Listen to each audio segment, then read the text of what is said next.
Hello मेरे प्यारे साथियों, कैसे हैं आप लोग। उम्मीद करते हैं आप लोग अच्छे होंगे और आप लोग की तैयारी भी अच्छी चल रही होगी। तो दोस्तों, आज हम लेकर आए हैं क्लास 12 बायोलॉजी के टॉप 10 शॉर्ट क्वेश्चन आंसर्स, जो आपके बोर्ड एग्जाम के लिए बहुत ही लाभदायक साबित होंगे। तो वीडियो के एंड तक बने रहें।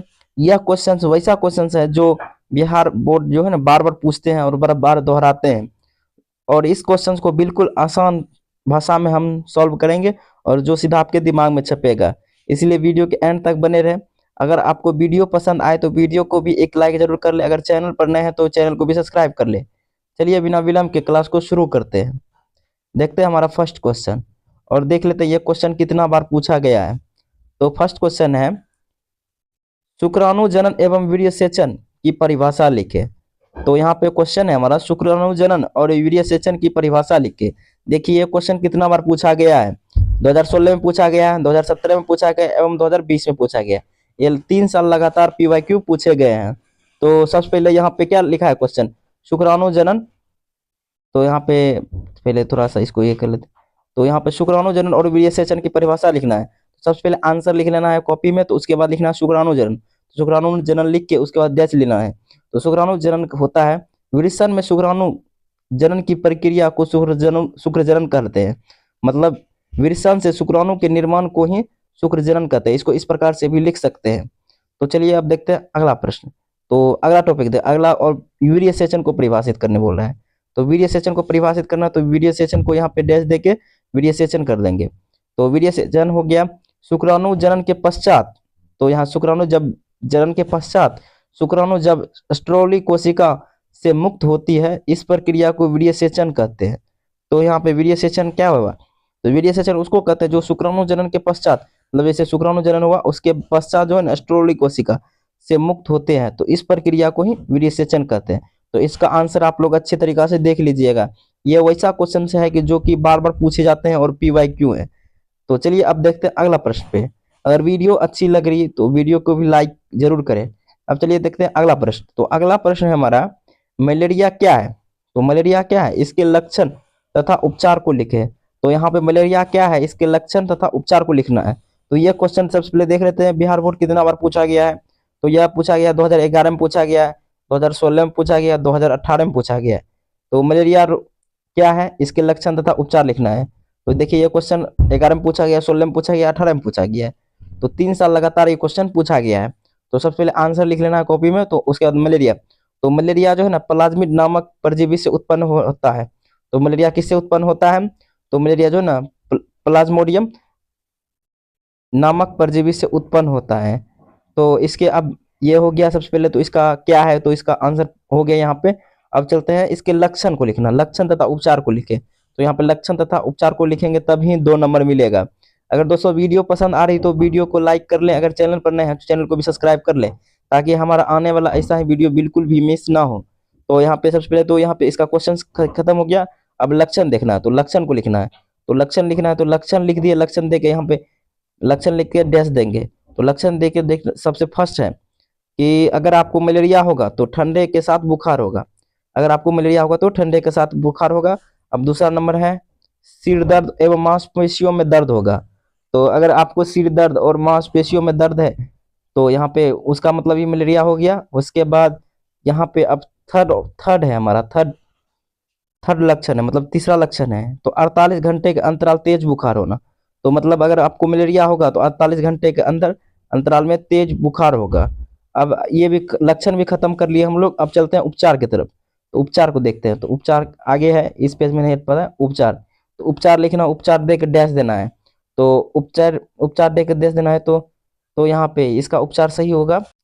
तो यहाँ पे उसका उपचार बताना है। तो यहाँ पे उपचार दे के डैश दे देंगे सबसे पहले।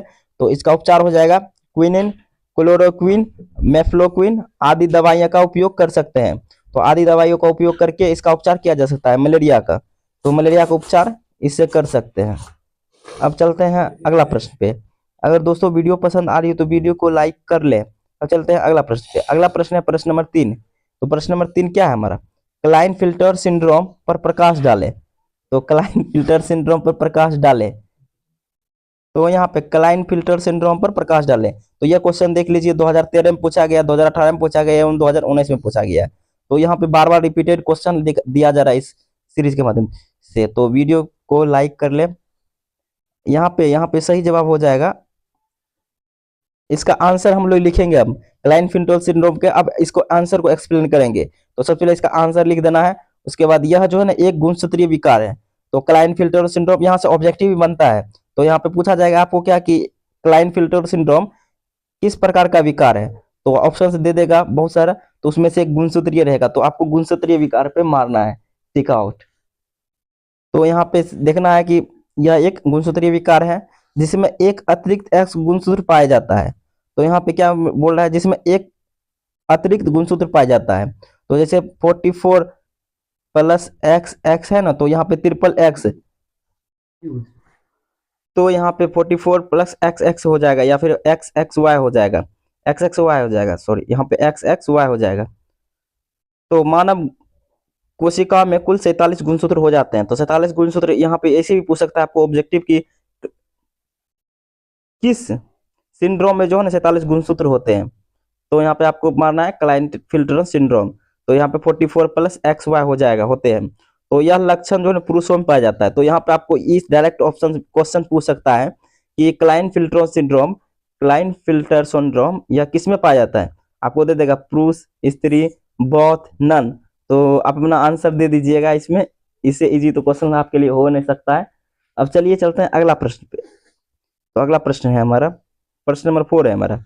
प्रश्न नंबर 4 है हमारा, संलग्नता को परिभाषित करें। तो यहाँ पे संलग्नता को परिभाषित करना है। यह क्वेश्चन भी 2 बार पूछा गया है। तो यहाँ पे संलग्नता को परिभाषित करना है। तो संलग्नता को परिभाषित करते यह क्वेश्चन देखिए 2011 और 2020 दो बार पूछा गया है। यह क्वेश्चन 2 बार पूछा गया है। तो दोस्तों हम शॉर्ट क्वेश्चन बता रहे हैं। यह क्वेश्चन लघु उत्तरीय में पूछे जाते हैं। तो यह क्वेश्चन टोटल 2 नंबर के होते हैं। तो यहाँ पे इसका आंसर लिखना है हम लोगों को। तो यहाँ पे इसका आंसर देख लेते हैं सबसे पहले। तो इसका आंसर है 2 होमोलोगस गुणसूत्रों को धागे का एक दूसरे से जुड़ रहना संलग्नता कहलाता है। तो यहाँ पे फिर से देख लेते हैं, 2 होमोलोगस गुणसूत्रों के धागों का एक दूसरे से जुड़े रहना संलग्नता कहलाता है। तो अब चलते हैं अगला प्रश्न पे, प्रश्न नंबर 5 पे। तो प्रश्न नंबर 5 है हमारा, अनुकूलन क्या है। तो अनुकूलन क्या है, तो यहाँ पे अनुकूलन पूछ रहा है प्रश्न, अनुकूलन क्या है। तो दोस्तों यह वैसा क्वेश्चन है, यह 2 नंबर में पूछा गया जाने वाला क्वेश्चन से। तो यहाँ पे यह क्वेश्चन देखिए 2 बार पूछा गया है, 2013 में और 2019 में 2 बार पूछा गया क्वेश्चन है ये 2 बार PYQ है। तो इसका सही जवाब देखते हैं इसका। तो जीव का अपने वातावरण के अनुसार ढलना ताकि वह जीवित रह सके एवं प्रजनन कर सके अनुकूलन कहलाता है। तो यहाँ पे जीव का अपने वातावरण के अनुसार ढलना ताकि वह जीवित रह सके एवं प्रजनन कर सके, तो उसे ही अनुकूलन कहलाता है। तो मतलब वही अनुकूलन कहलाता है। तो यहाँ पे इसका एग्जाम्पल दे देते हैं आपको। तो यहाँ पे इसका एग्जाम्पल देख लेते हैं। तो एग्जाम्पल हो जाएगा जैसे मनुष्य जो है ना अपने वातावरण के अनुकूल, जैसे अभी ठंड का टाइम है तो हम लोग जैकेट स्वेटर सब पहन लेते हैं ताकि हम लोग जीवित रह सके।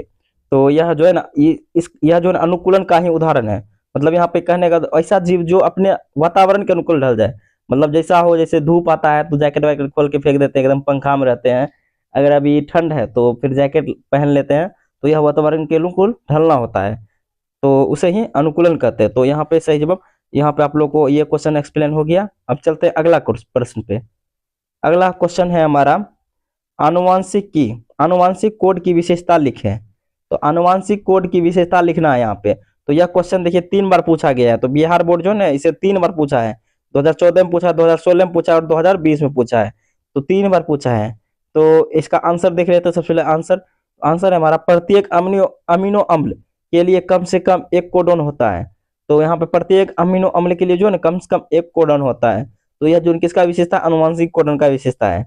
उसके बाद यहाँ पे दूसरा विशेषता है, कोड सार्वत्रिक होता है। तो सार्वत्रिक होता है, तो यहाँ पे कोड जो है सार्वत्रिक होता है।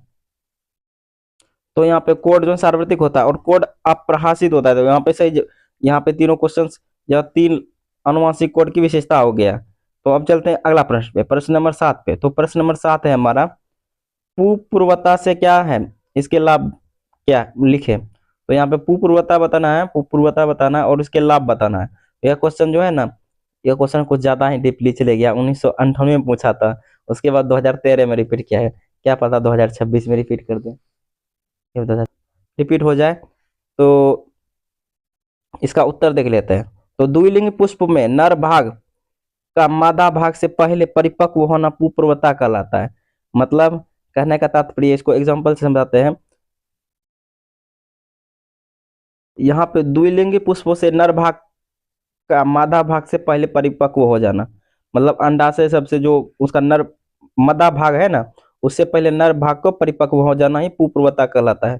तो इसके लाभ, अब लाभ भी लिखने के लिए बोल रहा है, तो लाभ लिख के डैश दे देंगे। तो यह जो है स्वपरागन को रोकता है। तो यहाँ पे स्वपरागन को क्यों नहीं रोकेगा?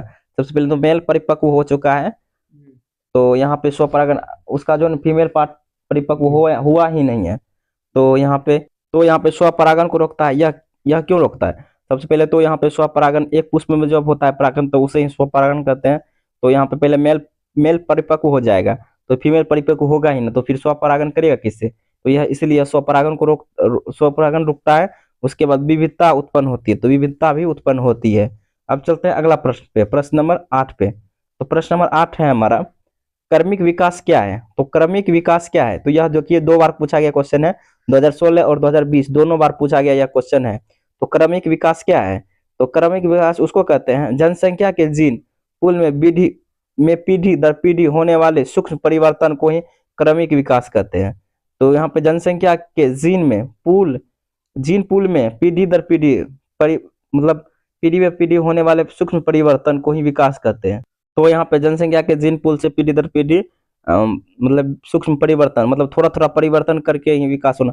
जैसे हम लोग में भी थोड़ा थोड़ा पहले पूछ पाया जाता है, अब पूछ पाया नहीं जाता है, पूछ गायब हो चुका है। तो पीढ़ी दर पीढ़ी थोड़ा सा विकास होना ही यहाँ पे क्रमिक विकास कहलाता है। अब चलते हैं अगला प्रश्न पे। तो अब प्रश्न नंबर 9 है हमारा। तो प्रश्न नंबर 9 है हमारा, वायु परागित पुष्पों के अनुकूलन को लिखे। तो यहाँ पे वायु परागित पुष्पों के अनुकूलन लिखना है। तो यह क्वेश्चन 1995 और 2009 में पूछा गया है, यह 2 बार क्वेश्चन पूछा गया है। तो यहाँ पे वायु परागित पुष्प होगा, तो इसका लिखना है। तो यह पुष्प छोटे एवं रंगीन होंगे। तो वायु पुष्प जो है ना, छोटे एवं रंगीन होंगे। और दूसरा नंबर, यह गंधहीन होंगे, तो यहाँ पे उसमें सुगंध नहीं पाया जाएगा। तो यहाँ पे अब देखते हैं तीसरा अनुकूलन बताना है। तो परागकण हल्के एवं चिकने होते हैं। तो परागकण हल्के एवं चिकने होते हैं। तो यहाँ पे आपको इस क्वेश्चन के लिए आपको कुछ एग्जाम्पल कमेंट बॉक्स में लिख के जाना है, उदाहरण लिख के जाना है कमेंट बॉक्स में। अब चलिए चलते हैं प्रश्न नंबर 10 पे, जो कि इस क्लास का लास्ट क्वेश्चन है। तो अलैंगिक जनन में मुकुलन क्या है? तो यहाँ पे अलैंगिक जनन में मुकुलन बताना है। यह क्वेश्चन 2014 और 2015 2 बार पूछा गया क्वेश्चन है। अलैंगिक जनन में मुकुलन बताना है। तो यहाँ पे मुकुलन हो जाएगा, अलैंगिक जनन में जनक के शरीर से किसी एक कलीनुमा संरचना निकलती है जिसे मुकुलन कहते हैं। तो यहाँ पे अलैंगिक जनन मतलब, तो यहाँ पे अलैंगिक जनन मतलब हो गया जिसमें मेल और फीमेल दोनों एक ही में पाया जाता है। तो वहां पे जो है एक उसके शरीर से एक कलीनुमा संरचना निकलती है, उसे ही मुकुलन कहते हैं। तो यहाँ पे ये क्वेश्चन हो गया। ये क्वेश्चन 2 बार पूछा गया, PYQ है। तो हो सकता है ये सब क्वेश्चन रिपीट हो जाए। तो वीडियो कैसी लगी हो तो कमेंट बॉक्स में जरूर बताइएगा। अब मिलते हैं अगले क्लास में। अगर वीडियो अच्छी लगी हो तो वीडियो को लाइक कर लें, अगर चैनल पर नए हैं तो चैनल को भी सब्सक्राइब कर लें, क्योंकि नेक्स्ट आने वाला वीडियो हमारा और भी धमाकेदार होने वाला है। तो मिलते हैं अगले वीडियो में, तब तक के लिए बने रहे हमारे साथ, पढ़ते रहिए, स्वस्थ रहें, खुश रहें। जय हिंद, जय भारत, धन्यवाद।